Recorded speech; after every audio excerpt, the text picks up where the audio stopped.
Olá pessoal, vamos fazer nossa atividade, a lista de exercício, a lista 1, né? Nesse caso aqui, a gente tem uma data aqui marcada, mas essa data já passou faz um tempo. Quanto mais vocês entregarem, melhor, certo? São 5 questões ao todo, ok? 1, 2, 3, 4, 5.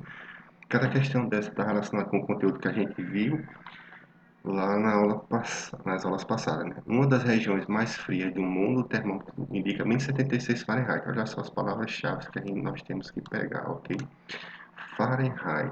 Qual seria essa temperatura na escala Celsius, por exemplo?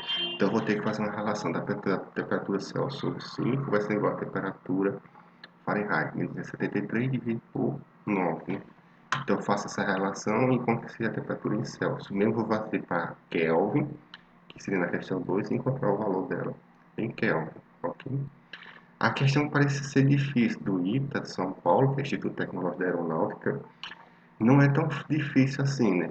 Você tem que pegar só também as palavras-chave. Como ele diz, ó, medida em disputa é da graus em Fahrenheit. Eu vou lendo e vou identificando grifo, ó, Fahrenheit. Falou também correspondente a 42 graus Celsius, é outra temperatura. E ele vai mandar calcular com essa temperatura. Então, eu vou ter que fazer uma relação de escala. Vou ter uma escala de Celsius, que é conhecido, são os pontos críticos que vai de 100 a 0. E vou igualar com uma escala também de Fahrenheit, dos pontos críticos de Fahrenheit. Faça a relação entre eles e encontre qual seria a temperatura, em que posição da escala, a palavra aqui vai ter escala, né? Qual seria marcada essa temperatura nessa escala, né?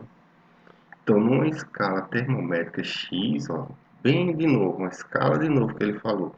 Então, nessa escala, eu vou ter que construir um termômetro de gelo, a palavra-chave.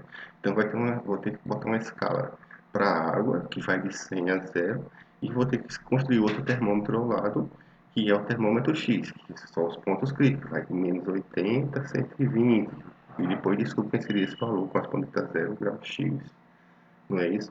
E numa temperatura, aqui no termômetro, de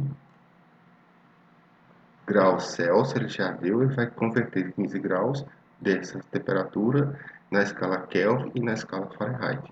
E aí, como ele está falando em variação, aqui variação, então eu vou usar aquela escala que eu tenho, delta T graus Celsius dividido por 5 vai ser igual a variação delta T de Fahrenheit. Sobre 9 vai ser igual a temperatura delta T de Kelvin, que é a temperatura em Kelvin dividido por 5. Faça a relação, já